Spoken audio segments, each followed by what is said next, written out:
Neymar আছেন, কিন্তু সেই নেইমারকে ছাড়াই 6 গোল দিল ব্রাজিল, এবং নেইমারকে যে এই ম্যাচে এক ফোঁটাও প্রয়োজন হয়নি সেটাও বোঝা গেল। একটা টিম গোল করে দলের জন্য ভালো, কিন্তু যখন দেখেন 6টা গোল আলাদা আলাদা 6 জন করে, তার মানে হচ্ছে তারা টিম হয়ে খেলছে। মিশন হেক্সা শুরু করার আগেই ব্রাজিলের গোলের হেক্সা পানামাকে উড়িয়ে দিল, এবং এরই সাথে বিশ্বকাপ মিশনটাও শুরু হয়ে গেল। সব বিষয়ে আলোচনা করব। আমার সঙ্গে আছেন ব্রাজিল ফ্যান এবং ফুটবল কন্টেন্ট ক্রিয়েটর আজিম নওয়াজ।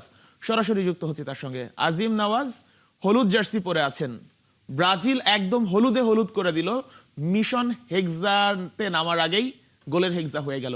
কতটা উপভোগ্য ছিল ম্যাচটা আপনাদের জন্য? First of all thank you so much Ashiq ভাই ফর হ্যাভিং মি। এটা নিঃসন্দেহে খুবই একটা সিম্বলিক একটা ভিক্টরি, যেটা আপনি বললেন যে হেক্সা মিশন শুরু হলো 6 গোল দিয়ে। এবং আমি অ্যাজ আ ব্রাজিল ফ্যান এইবার ওয়ার্ল্ড কাপটাতে খুব স্বাচ্ছন্দ্যে যাচ্ছি, কোনো চাপ ছাড়া যাচ্ছি। একটা এক্সাম্পল যদি আমি দিই, যে হান্সি ফ্লিক যখন বার্সেলোনাতে আসে, প্রথম সিজনটাতে যখন চ্যাম্পিয়ন্স লিগের মিশন আমরা শুরু করি, তখন কিন্তু ওইরকম কোনো এক্সপেকটেশন ছিল না যে এবার আমাদের চ্যাম্পিয়ন্স লিগ জিততেই হবে, বা প্র্যাকটিক্যালি কোনো বার্সা ফ্যানও হয়তো ওইরকমভাবে আশা করতেছিল না। সো একটা চাপ ছাড়া টিমটা খেলছে, এবং খেলার মধ্যে ওইটার একটা প্রতিফলন দেখা গেছে। যে গ্রুপ স্টেজে যখন আমরা বেনফিকার সাথে কামব্যাক করি, প্লাস যে নকআউট ম্যাচগুলো খেলা হয়, সবগুলোতেই একটা কেমন জানি ভার ছাড়া ফুটবল বার্সা খেলতে পারে। এবং ব্রাজিলের মাঝখানে আমি ওই এনার্জিটা পাচ্ছি, যে আনচলতি নামের একটা লোক আছে যে আমাদের টেক কেয়ার করবে, এবং সবাই হচ্ছে স্পেন, ফ্রান্স, আর্জেন্টিনা, পর্তুগাল এই টিমগুলোকে নিয়ে অনেক বেশি মানে স্পেকুলেশন করছে। Clearly they're favourites on paper. ব্রাজিলের উপর ওই স্পটলাইটটা প্রথমবারের মতো, আমি যবে থেকে ওয়ার্ল্ড কাপ দেখতেছি, এই জার্সি পরা মানে 2002-এর ওয়ার্ল্ড কাপ থেকে আমার ব্রাজিলের খেলা দেখা শুরু। সো তখন থেকে নিয়ে 2026 আজকে এসে this is the first time যখন আমার কাছে মনে হচ্ছে যে ব্রাজিলের উপর ওই এক্সট্রা ব্যাগেজ বা ওই এক্সট্রা চাপটা নাই, এবং আজকের খেলার মধ্যেও কিছুটা ওই রকম একটা প্রতিফলন দেখা যাচ্ছিল। সো আজকের খেলাটা নিয়ে আমি ডেফিনেটলি অনেক অনেক বেশি আশাবাদী এবং খুশি অ্যাজ এ ব্রাজিল ফ্যান। আচ্ছা, যখন একটা টিম গোল করে দলের জন্য ভালো, কিন্তু যখন দেখেন 6টা গোল আলাদা আলাদা 6 জন করে, তার মানে হচ্ছে তারা টিম হয়ে খেলছে। এইটা কতটা কনফিডেন্ট করছে আপনাদেরকে এবং কতটা স্বপ্ন দেখাচ্ছে? দেখেন, একটা জিনিস সবসময় আমি বলি যে ফুটবল দিন শেষে 11 জনের খেলা, এবং কালেকটিভলি একটা টিম যতক্ষণ পর্যন্ত না পারফর্ম করতে পারে, ওই টিমে মেসি থাকুক, রোনালদো থাকুক, লামিন ইয়ামাল থাকুক, এমবাপে থাকুক, ইট ডাজন্ট রিয়েলি ম্যাটার। ফুটবলটা দিন শেষে 11 জনের খেলতে হয়, 11 জনের জিততে হয়। সো ওই জায়গা থেকে শুধুমাত্র যে 6টা ডিফারেন্ট প্লেয়ার গোল করছে সেটাও কিন্তু না। আপনি যদি দেখেন সেকেন্ড হাফে পুরো টিম পাল্টায় ফেলানো হয়েছে, শুধু লিও পেরেরা বাদে আই থিঙ্ক সবাইকেই সাব করা হয়েছে। সো ওই জায়গা থেকে আমার মনে হয় যে টিমটা যে সেকেন্ড হাফে, ইনফ্যাক্ট অনেকেই বলছে এবং আমার কাছেও মনে হয়েছে সেকেন্ড হাফে ব্রাজিল ইভেন বেটার ফুটবল খেলছে। সো ওই জায়গা থেকে এক্সট্রিমলি হ্যাপি যে আনচেলতি থেকে যে এক্সপেকটেশনটা থাকে সেটা হচ্ছে যে এইখানে অনেক বড় কোনো নাম এমার্জ না করলেও পুরো টিমটা কোনো একটা জায়গায় এক সুতায় বাঁধা থাকবে, এবং যেটা আসলে আনচেলতিকে এসি মিলান বলেন, রিয়াল মাদ্রিদ বলেন, সবচেয়ে বেশি সাকসেস এনে দিছে। সো ওই জিনিসটাই আসলে আমরা ব্রাজিল ফ্যানরা দেখতে চাই আনচেলতির কাছ থেকে। এবং আজকে আই থিঙ্ক আনচেলতি যদিও খুবই অল্প সময় পাইছে ব্রাজিল টিমটাকে নিয়ে, এই অল্প সময়ের মধ্যেই আজকে প্রথমবারের মতো মনে হচ্ছে যে না, দিস ইজ আনচেলতির ব্রাজিলের একটা ফুটপ্রিন্ট আমরা দেখতে পাইলাম। আচ্ছা, বড় নাম নেইমারের কথা যদি বলি, নেইমারকে নিয়ে অনেক আলোচনা হয়েছে, এবং দল ঘোষণার মূল আকর্ষণই ছিল নেইমার থাকবেন কি থাকবেন না। নেইমার আছেন, কিন্তু সেই নেইমারকে ছাড়াই 6 গোল দিল ব্রাজিল, এবং নেইমারকে যে এই ম্যাচে এক ফোঁটাও প্রয়োজন হয়নি সেটাও বোঝা গেল। নেইমারের থাকা না থাকা কতটা ইম্প্যাক্ট করবে? দেখেন, অবশ্যই আমরা খুশি যে আমরা পানামার সাথে 6 গোল দিছি, 2টা খাইছি এটা ভুলে গেলেও চলবে না, আবার একই সাথে 33 নম্বর দলের সাথে আমরা খেলছি এটা ভুলে গেলেও চলবে না। সো ডেফিনেটলি অনেক পজিটিভ আছে, কিন্তু এইখানে আসলে আমাদের একটু রিয়ালিজম বা রিয়ালিস্টিক একটা চেকেরও খুব দরকার। সো ওই জায়গা থেকে আমাদেরকে মনে রাখতে হবে যে যদি ব্রাজিল ওয়ার্ল্ড কাপে জেতার আশা রাখে, তখন পর্তুগালকে হারাইতে হবে, ফ্রান্সকে হারাইতে হবে, আর্জেন্টিনাকে হারাইতে হবে, জার্মানিকে হারাইতে হবে, এবং আরও অনেক ভালো ভালো টিম আছে। Morocco is a very strong opposition যাদের সাথে প্রথম খেলা। সো ওই জায়গা থেকে আসলে ইটস গনা গেট টাফার। এবং আজকে আমাদের বেশ কিছু বড় বড় নাম মিসিং ছিল। মার্কিনিয়স ছিল না, গ্যাব্রিয়াল ছিল না, মার্টিনেলি ছিল না, নেইমার অবভিয়াসলি ছিল না। চ্যাম্পিয়ন্স লিগ খেলে উঠেছে, রাইট, চ্যাম্পিয়ন্স লিগ ফাইনাল খেলার জন্য। সো ওই জায়গা থেকে আসলে এই নামগুলো দলের মধ্যে অবশ্যই দরকার। এবং যদি নেইমার নাম্বার 10 পজিশনটাতে আশা করছি, দোয়া করছি যে ফুল ওয়ার্ল্ড কাপ খেলতে পারবে, তখন রাফিনিয়ার জন্য একটা জায়গা ওপেন হয়ে যায়। তখন হয়তো বা রাইটে আমরা আরও রিলায়েবল একটা ভালো অপশন পাবো। Luis Enrique is a good player, but Raphinha is a different ball game altogether. So ওই জায়গা থেকে আসলে আমার মনে হয় যে নেইমারের অনুপস্থিতিতে ব্রাজিল যে ধরনের ফুটবল খেলছে এটা নিঃসন্দেহে অনেক বেশি একটা আশা দিবে, ভরসা দিবে পুরো ব্রাজিল টিমটাকে। বাট এই এই কম্বিনেশনের মধ্যে, এই কেমিস্ট্রির মধ্যে নেইমার আসলে আপনি যদি যোগ করেন কোনো দিক থেকেই এটা ভালো ছাড়া খারাপ কিছু হবে না। So extremely positive. বাট বাস্তবতা কি বলে, নেইমারকে আসলে এই রেসে আপনারা আসলে কতটুকু পাবে ব্রাজিল? এখানে আসলে মানে যেটা আমরা বলি যে মানে একটু কি বলবো, রিয়ালিটির দরকার আছে। এবং আমি নেইমারের যখন থেকে আসলে আনচেলত্তি কি নেইমারকে রাখবে রাখবে না এরকম একটা স্পেকুলেশন যখন শুরু হয় এই সিজনের মোটামুটি জানুয়ারির দিক থেকে, সো তখন আসলে আমি কিছু ফলো করা শুরু করলাম সান্তোসে, যে নেইমারের আসলে physical movement, in game awareness, actual speed and aggression কতটুকু। সো ওই জায়গাটা থেকে আসলে আমি যদি এখন খুব প্র্যাকটিক্যালি বলি যে অনেক আশা আমি রাখবো নেইমার থেকে ইন গেম ইন্টারভেনশনের জায়গা থেকে, হয়তো বা না। এবং এখানে নেইমারকে খুবই স্ট্র্যাটেজিক্যালি আমার মনে হয় ইউটিলাইজ করা উচিত, এবং ওকে প্রত্যেক ম্যাচে 90 মিনিট খেলানোটা আমার কাছে রীতিমতো অসম্ভব মনে হয়। এবং আমার মনে হয় ওইটা বেস্ট ইউটিলাইজেশন অফ নেইমারও হবে না, keeping everything in consideration. So ওই জায়গা থেকে আমার মনে হয় যে নেইমারের এইবারের প্রেজেন্সটা কিছুটা গত ওয়ার্ল্ড কাপের মেসির মতোই আমি মনে করি। যদিও মেসিও অনেক বেশি ইনভলভ ছিল খেলার মধ্যে, ডেফিনেটলি অনেকগুলো গোল করছে, টিমকে লিড করছে ফ্রম দ্য ফ্রন্ট। বাট নেইমারের এইবার ইউটিলাইজেশনটা আসলে স্ট্র্যাটেজিক হইতে হবে। এটা জাস্ট প্রত্যেক ম্যাচে 90 minute Neymar is going to be a part of it, ওইভাবে আসলে আমার মনে হয় না ঢেলে সাজানোর লাক্সারিটা আছে। পারলে তো খুবই ভালো হইতো, অবশ্যই আমরা চাবো যে 90 মিনিটই নেইমার প্রত্যেকটা ম্যাচ খেলুক এবং 90 মিনিটই খেলা লাগুক, 120 মিনিট পর্যন্ত কোনো ম্যাচ যাতে না খেলা লাগে। সো ওই জায়গা থেকে সবার চাওয়া এটাই নেইমার খেলুক, কিন্তু আমার মনে হয় আবেগে পুরো জিনিসটা এইভাবে না দেখে খুব স্ট্র্যাটেজিক্যালি নেইমারের মিনিটসগুলো ম্যানেজ করতে হবে। মরক্কোর এগেনস্টে ম্যাচটা যদি নেইমার না খেলে আমি এটাতে খুবই আপসেট, কজ গ্রুপ স্টেজের this was the toughest match এবং প্রথম খেলা। সো ওইখানে I am really going to miss Neymar. But এছাড়া বাকি যেই খেলাগুলো আছে সেখানে যদি নেইমারকে না খেলিয়ে বা ফিট রাখা যায়, এক্স্যাক্টলি, বা যদি আমরা রেখে দেই যে সেকেন্ড হাফে যদি দরকার পড়ে বা কোনো মেজর সিচুয়েশনে যদি দরকার পড়ে তখন ইউটিলাইজ করলাম। But in the group stage যেহেতু মরক্কোর সাথে খেলতে পারতেছে না, গ্রুপ স্টেজে আমি খুবই মানে কনজারভেটিভ ওয়েতে নেইমারকে দেখতে চাবো।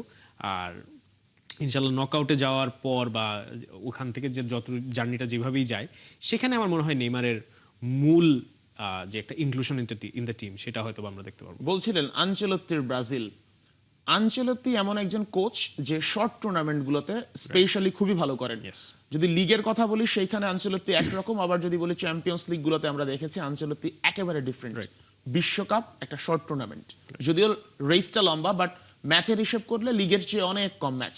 তো সেই জায়গা থেকে আনচেলত্তির ইম্প্যাক্টটা আসলে এই ধরনের টুর্নামেন্ট জেতার ক্ষেত্রে কতটা প্রভাব রাখবে এবং ব্রাজিল এইটা দিয়ে কতটা বেনিফিটেড হতে পারে বলে মনে হয় আপনার? না, ইমেন্স।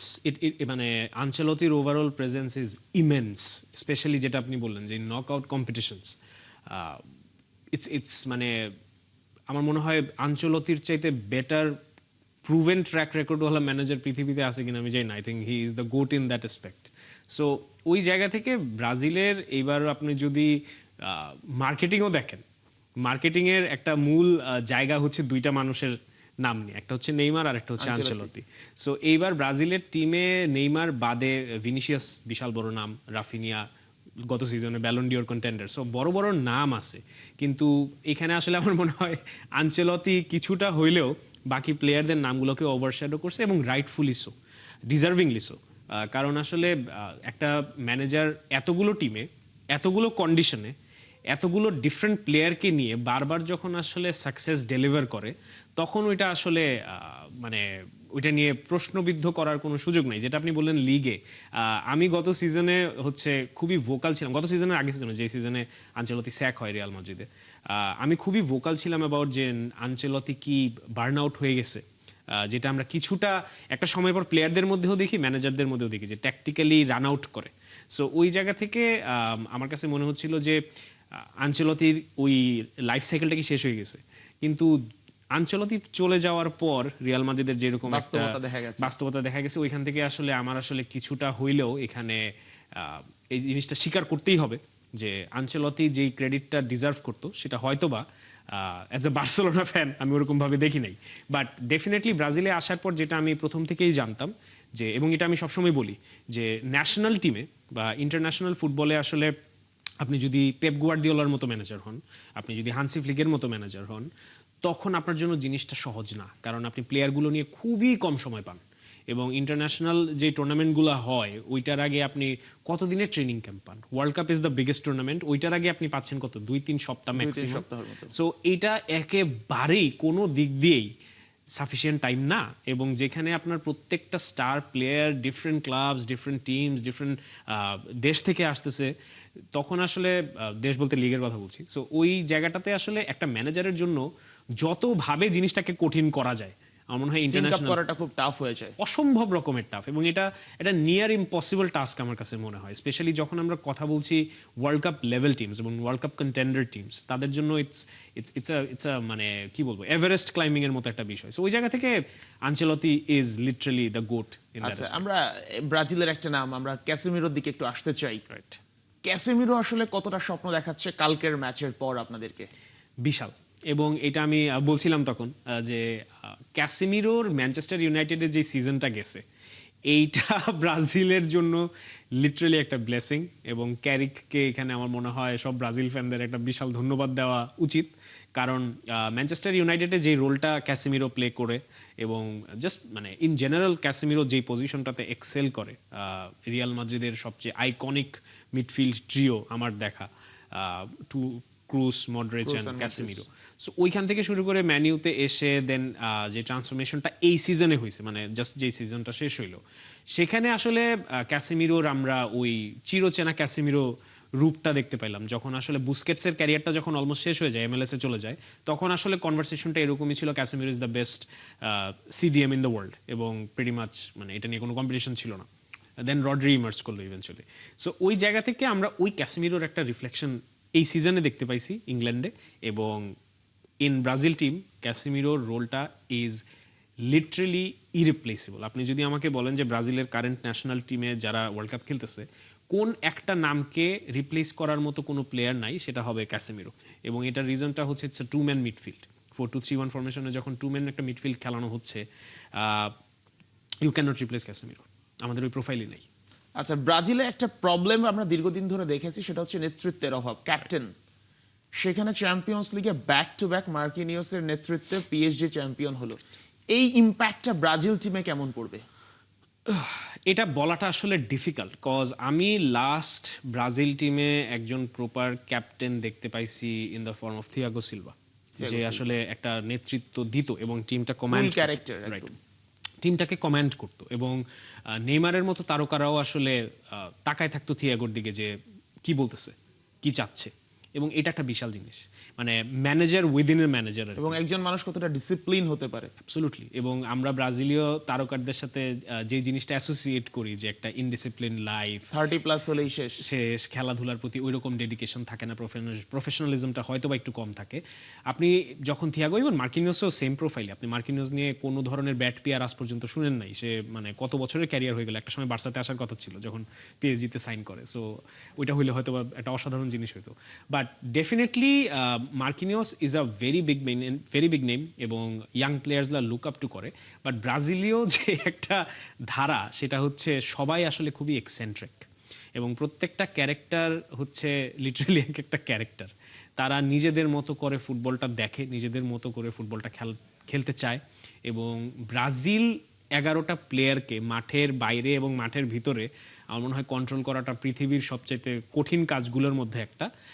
সেখানে থিয়াগো সিলভা আমার মনে হয় না এখনও মার্কিনোস হয়ে উঠতে পারছে, বাট যদি কেউ পারে, এবং it's a combination altogether, Casemiro যখন মাঠে থাকবে, অ্যালিসনও এখন একজন সিনিয়র প্লেয়ার, মার্কিনোস যদি থাকে, সব কিছু, নেইমার যদি মাঠে থাকে, তখন আমার মনে হয় যে কয়েকটা স্তম্ভ ব্রাজিলের জন্য মাঠে গাড়া যাবে, যেটা আসলে পুরো টিমের বাকি সব বাচ্চা কাচ্চা এন্ড এভরিথিং। এবং রাফিনিয়ার কথা ভুলে গেলেও চলবে না। আপনি যদি গত 2টা সিজনে দেখেন, বার্সেলোনার কিন্তু আনডিক্লেয়ার্ড ক্যাপ্টেন আসলে রাফিনিয়াই ছিল, এবং শুধুমাত্র দলের নেতৃত্ব দেওয়া না, পুরো একটা এক্সাম্পল সেট করা। আজকের ম্যাচটাতেও কিন্তু ব্রাজিলের প্রবাবলি সবচেয়ে ইমপ্রেসিভ যেই ব্যাপারটা ছিল, সেটা হচ্ছে উইনিং দ্য বল আর্লি, এবং এটা একদম Raphinha is probably the best in the world right now when it comes to মানে প্রেসিং আপ হাই। এবং বলটা আর্লি উইন করা। সো এটা একটা বিশাল ব্যাপার ব্রাজিলের জন্য। ব্রাজিল নিয়ে অনেক স্বপ্নও দেখছিলাম, কিন্তু ব্রাজিল টিমের আমরা একটু দুর্বলতার সাইড নিয়ে একটু কথা বলতে চাই। এই ব্রাজিল টিমে আপনার চোখে কি মনে হচ্ছে উইকনেস গুলো আসলে কোথায়?